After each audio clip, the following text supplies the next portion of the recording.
तो इस कहानी के शुरू में हमें एक अंधेरा जंगल दिखाया जाता है जहाँ एक बच्चा भाग रहा था, किसी से डर कर या किसी से बचकर। सीन कट होता है और हमें इसी जंगल के दरमियान से गुजरती एक सड़क पर एक रेड बस दिखाई जाती है।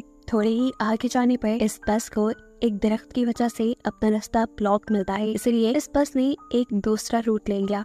ये जाने बगैर कि आगे कोई खतरा भी हो सकता है। वहाँ पर हम कुछ स्केलेटन भी देखते हैं और आगे जाने पर सारे दरख्त भी इर्द गिर्द से खत्म हो चुके थे। अचानक ही धुंध ने चारों तरफ से उन्हें घेर लिया था। बस में बैठे हुए बच्चे भी डर कर बाहर रोड की तरफ देखते हैं, क्योंकि एकदम से ही ड्राइवर को बस रोकनी पड़ी थी। उसने नीचे उतर के देखा तो सामने एक मरा हुआ हिरन था, जिसे वो ठिकाने लगाते ही जैसे ही पीछे मुड़ा तो एकदम से शॉक रह गया। अगले ही मिनट जब वो बस में दोबारा चढ़ा तो हमने देखा कि उसके पीछे कोई आदमी था जिसने बस ड्राइवर को गन पॉइंट पर लिया हुआ था। वो सब बच्चों को भी धमकी देकर अपनी सीट्स पर बैठने को कहता है। सभी उसकी बात मानने लगे और एकदम से इसी बस में बैठे हुए एक बच्चे को याद आया कि उसने न्यूज में इस आदमी के बारे में पढ़ा था। वो एक सीरियल किलर था और अभी कुछ ही दिन पहले जेल से भागा था। सिर्फ यही नहीं, डरा देने वाली बात ये भी थी कि ये आदमी सिर्फ टीनेजर्स को ही मारा करता था। ये कह लें कि वो एक साइकोपैथ है। इस आदमी के कहने के मुताबिक ये लोग सब करते रहे। इन्होंने अपने फोन भी विंडो से बाहर गिरा दिए और ड्राइवर अपनी बस चलाता रहा। और चलते हुए ड्राइवर ने एक और साइन बोर्ड मिस कर दिया जिस पर लिखा था कि वो एक मिलिट्री के खाली जोन की तरफ बढ़ रही है, यानी एक ऐसा एरिया जहाँ सालों पहले रिसर्च की गई थी, लेकिन अब वहाँ पर कोई इंसान नहीं रहता था। ये एक टनल थी जिसमें इस टाइम बहुत सी लाइट्स चल रही थी और इसी टनल के अंदर एकदम से उनकी बस रुक जाती है। इन्हें मालूम हुआ कि बस का इंजन खराब हो गया है। उस साइकोपैथ किलर को लगा कि ड्राइवर उसके साथ चालाकी कर रहा है, इसीलिए उसने एक बच्ची को गन पॉइंट पे ले लिया और ड्राइवर से कहा, चलो उतरो नीचे और मेरे सामने बस ठीक करो। कोई भी चालाकी करने की कोशिश की तो मैं इस बच्ची को मार डालूंगा। इसी दौरान अचानक इस टनल की लाइट भी चली गई। ये सभी अचानक घबरा गए। एकदम से ही इस अंधेरी टनल में इन्हें खौफनाक आवाजें सुनाई देने लगी। किलर ने ड्राइवर को इशारा किया कि जाओ जाकर देखो वहाँ क्या है। ड्राइवर भी अपनी टॉर्च लेकर आगे बढ़ा। जैसे जैसे वो खूब अंधेरे की तरफ बढ़ता रहा, उसे एक साया दिखाई देने लगा। करीब जाने पर पता चला वो तो एक भयानक दिखने वाला मॉन्स्टर था। ड्राइवर ने डर के चीख मारी और उस मॉन्स्टर ने उसे चेस्ट से पकड़कर मार डाला। अंदर बस में बैठे हुए लोग ये सब कुछ देख रहे थे। वो किलर भी उस लड़की को लेकर जल्दी से बस के अंदर ही आ गया। ये लोग चिल्लाने लगे थे। किलर इन सब से खामोश रहने को कहता है ताकि वो मॉन्स्टर इन्हें देख ना पाए, सुन ना पाए, और तेजी से बस स्टार्ट करने की कोशिश करता है। लेकिन यहाँ पर बस की चाबी नहीं थी। वो तो थी अभी तक ड्राइवर के हाथ में, जिसे वो मॉन्स्टर मार चुका था। वो इन बच्चों को काम देता है ड्राइवर के हाथ से चाबी लाने का। एक लड़की जैसे ही चाबी लाने के लिए डरते डरते ड्राइवर के पास पहुंची तो उसे देखकर वो शॉक रह गई। वो मर चुका था। लड़की को यकीन नहीं आ रहा था। हमसे उसके आंसू निकलने लगे, लेकिन ये रोने का वक्त नहीं था। उसने एहतियात से ड्राइवर के हाथ से चाबी ली और बस में वापस आ गई। बस में बैठकर भी उसकी हालत अजीब थी। बाकी बच्चे जब उससे ड्राइवर के बारे में पूछते हैं तो वो नाम में सर हिला देती है, क्योंकि अब वो जिंदा नहीं रहा था। ये सुनकर ये सब बच्चे भी दुखी हो गए। यहाँ अभी किलर रेजी नाम के लड़के को बस स्टार्ट करने को कहता है, लेकिन बस तो खराब थी, कैसे स्टार्ट होती। उसे धमकी देता है कि अगर तुमने बस स्टार्ट ना की तो मैं इन सबको मार दूंगा। ये लड़का भी बाकियों से काफी जोशीला था। बिना डरे वो उल्टा इस किलर से ही बहस करने लगता है और मौका पाते ही पीछे से एक बच्चा उसे धक्का दे देता है। वो नीचे गिरा तो रेजी ने एकदम से उसके हाथ से एक गन छीन ली और फिर उसी के ऊपर पॉइंट कर दी। ये देखकर वो किलर हंसने लगा और उसने बोला, तुम नहीं मुझे मार सकते। अरे मारने के लिए बहुत हिम्मत चाहिए होती है जो तुम्हारे में नहीं। इससे पहले कि ये बच्चा कुछ करता, एकदम से इस बस की छत से इन्हें आवाज आती है। इस आवाज ने सबको डिस्ट्रैक्ट कर दिया और किलर ने दोबारा अपनी गन उनसे छीन ली। अब बस के ऊपर से आने वाली आवाजें भी बढ़ चुकी थी, जिसकी वजह से कि सारे बच्चे डर जाते हैं और गुस्से में किलर बस से उतरता है और चिल्लाने लगता है, जो भी हो अंधेरे से बाहर निकलो, मेरा सामना करो। वो यही सब कह रहा था कि एकदम से उसकी बोलते ही बंद हो गई। उसके चेहरे पे अजीब खौफ से भरी मुस्कुराहट आई और एकदम से किसी ने उसके ऊपर हमला कर दिया। हमला करने वाले ने उसका सर धड़ से अलग कर दिया था और बस के अंदर से ये देखकर बच्चे बिल्कुल शॉक रह गए। वो खामोश हो चुके थे क्योंकि उन्हें क्रिएचर यानी मॉन्स्टर की एक हाथ में उस आदमी का सर और वो खौफनाक सी दिखने वाली क्रिएचर नजर आ रही थी। उसके हाथ में बहुत सारे टेंटिकल्स थे जो उसने इस आदमी के सर के अंदर धंसाए हुए थे। इन्हें समझ ही नहीं आ रही थी कि ये क्या करे। ये लोग अब अपनी जान बचाने के लिए इस बस के अंदर रहने का ही डिसाइड करते हैं, लेकिन तब तक ही जब तक इन्हें अपने बस के बाहर से अजीब आवाजें सुनाई नहीं देने लगी थी। कड़कड़ाती हुई आवाज से बस का दरवाजा खुला और इन्होंने बस की सीट के ऊपर उसी मॉन्स्टर के बड़े बड़े हाथ देखे। इन्हीं मॉन्स्टर बस के अंदर आ चुका था, जिससे बचने के लिए ये बस के दूसरे डोर से नीचे की तरफ भागने लगे, पर ये दरवाजा नहीं खुला। उनके हाथ में टॉर्च थी जिसका मुंह गलती से जब मॉन्स्टर की तरफ होता है तो ये नोटिस करते हैं कि मॉन्स्टर इस लाइट से डर रहा है। बस इसी चीज का फायदा उठाते हुए इन्होंने उस मॉन्स्टर को लाइट के जरिए ही दूर रोक के रखा कि जितने में इनकी बस का दरवाजा भी खुल गया और ये लोग बस से उतर गए। लाइट को मॉन्स्टर की तरफ रखते हुए ही ये लोग आगे की तरफ भागते रहे और पहुंचे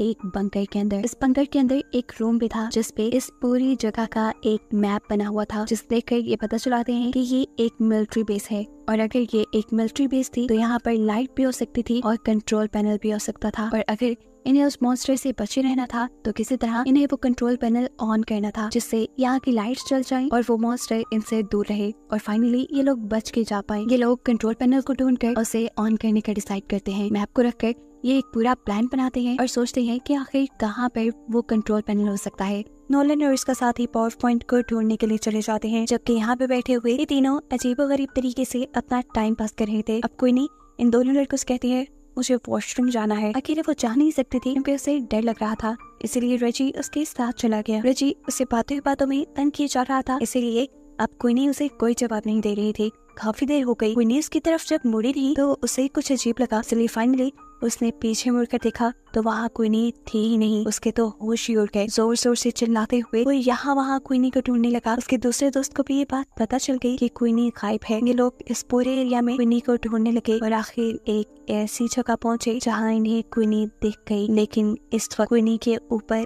एक मॉन्स्टर था, एक भयानक मॉन्स्टर जो बस क्वीनी को गर्दन पे काट कर खाने ही वाला था। क्वीनी की अपनी हालत तो जैसे बेहोशों की तरह हो गई थी। यहाँ पर रेजी उस मॉन्स्टर को फायर दिखाकर उसे डिस्ट्रैक्ट करता है, जबकि उसका दूसरा दोस्त उसके नीचे से क्वीनी को निकालने में कामयाब हो गया। क्वीनी और वो दोनों तेजी से आगे की तरफ बचकर भागने लग जाते हैं। ये सोचे बगैर कि रेजी तो उनके पीछे है ही नहीं। असल में लड़की के हाथ से मिसाल इस मॉन्स्टर ने गिरा दी थी और वो नीचे पानी में गिर कर बुझ गई और अब मॉन्स्टर बस उसके ऊपर हमला करने ही वाला था। उसके मुंह से अजीब सी चीजें निकल कर रेजी के मुंह पे गिर जाती हैं और ये खून था। क्वीनी और उसके दोस्त ने आकर जब रेजी को देखा तो उनके होश ही उड़ गए। ये लोग तो अब कुछ कर भी नहीं सकते थे और इससे पहले कि ये मॉन्स्टर रेजी को खा जाता एकदम से यहाँ लाइट आ जाती है, जिसकी वजह से मॉन्स्टर डर कर रेजी को छोड़कर चला जाता है और ये लोग समझ जाते हैं कि इनके दोस्तों को आखिर जनरेटर मिल ही गया। यहाँ नोलन और उसके साथी जिन्होंने ये जनरेटर ढूंढकर ऑन किया था उन्हें ही पास में एक कमरा मिला जिसमें एक डेड बॉडी पड़ी हुई थी और साथ ही बहुत सारी पिक्चर और नोट्स भी थे। इन नोट्स में सिर्फ इसी क्रिएचर के बारे में इंफॉर्मेशन थी। ऐसा लग रहा था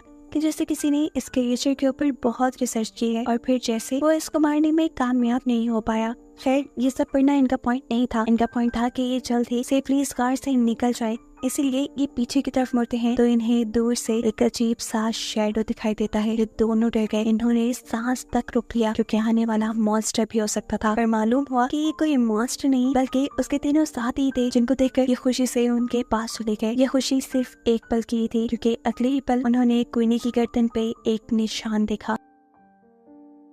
वो जख्म था, बहुत गहरा जख्म जिसके अंदर से खून निकल रहा था। ये उस मॉन्स्टर के काटने की वजह से हुआ था। ऐसा भी हो सकता था कि अब क्वीनी इन्फेक्टेड होकर उस मॉन्स्टर में बदल जाए। उनमें से कहता है कि शायद हमें क्वीनी को साथ नहीं रखना चाहिए, लेकिन ये लोग ऐसा नहीं करते। ये क्वीनी को साथ ही रखते हैं। उसके साथ आके क्या होने वाला है इस चीज की इन्फॉर्मेशन लेने के लिए ये दोबारा उसी कमरे में जाते हैं जहाँ पहले उन्हें बहुत से नोट्स मिले थे उस मॉन्स्टर के बारे में। वहाँ पड़े हुए बहुत से नोट्स में से वो एक नोटबुक उठाते हैं और उसे पढ़ना शुरू करते हैं। ये एक लड़के की कहानी थी जिसे अपनी बहन के साथ नई नई जगहों को एक्सप्लोर करना बहुत अच्छा लगता था।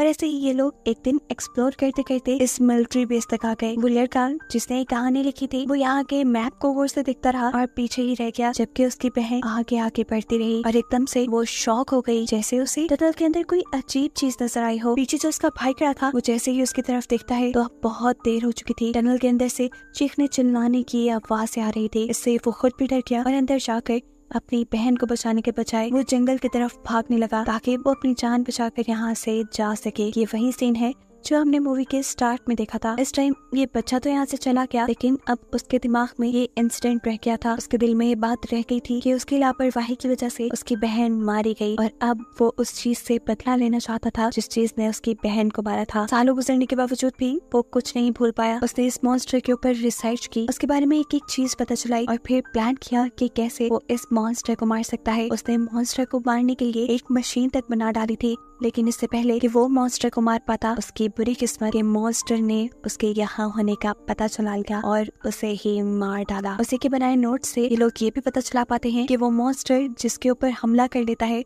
या जिसका खून चख लेता है उसे मार कर ही रहता है। और अब क्वीनी के ऊपर बहुत ज्यादा खतरा था। ये लोग फैसला करते हैं कि क्वीनी को बचाने के लिए ये लोग लड़ेंगे। उस आदमी ने जो काम शुरू किया था उसे ये लोग पूरा करेंगे, उसकी मशीन को ये लोग कंप्लीट करेंगे और उस मॉन्स्टर को मार देंगे। लेकिन क्वीनी यहाँ कहती है नहीं, मेरी वजह से कोई अपने आप को खतरे में नहीं डालेगा। लेकिन उसके सारे ही दोस्त अच्छे थे, वो कहते हैं नहीं, हम सारे यहाँ से जिंदा ही बचकर निकलेंगे। ये सोचकर ये सभी एक दूसरे को गले लगाते हैं और फिर एक साथ अपने प्लान पे वर्क करना शुरू कर देते हैं। कुछ देर की मेहनत के बाद ये लोग उस आदमी की बनाई मशीन को मुकम्मल कर भी लेते हैं जो अब पूरी तरह काम कर रही थी। ये देखकर ये लोग बहुत खुश हुए, लेकिन अभी मेन काम बाकी था, उस मॉन्स्टर को इस मशीन के सामने लाना, जिसके लिए ये लोग एक ट्रैप बनाते हैं। क्वीनी के खून से भीगे हुए कपड़े ये लोग एक खाली जगह पर रख देते हैं ताकि उसे सूंघते हुए वो क्रिएचर वहाँ तक आ जाए। थोड़ी दूरी पर उन्होंने क्वीनी को भी खड़ा किया हुआ था ताकि मॉन्स्टर सही जगह पर आए और ये लोग फिर लाइट चलाकर उसे मार दें। इनके प्लान के मुताबिक वो मॉन्स्टर इनके सामने आया भी। खुशबू सूंघते हुए उसने क्वीनी के कपड़े भी उठाए, लेकिन ये क्वीनी नहीं थी। वो जान गया था ठीक इसी टाइम पर नोलन को वो ट्रिगर नीचे करना था, लेकिन बदकिस्मती से वो ट्रिगर फंस गया और ऐसे मॉन्स्टर क्वीनी को ढूंढते हुए उसके पीछे आ गया। इससे पहले कि वो क्वीनी के ऊपर हमला कर देता,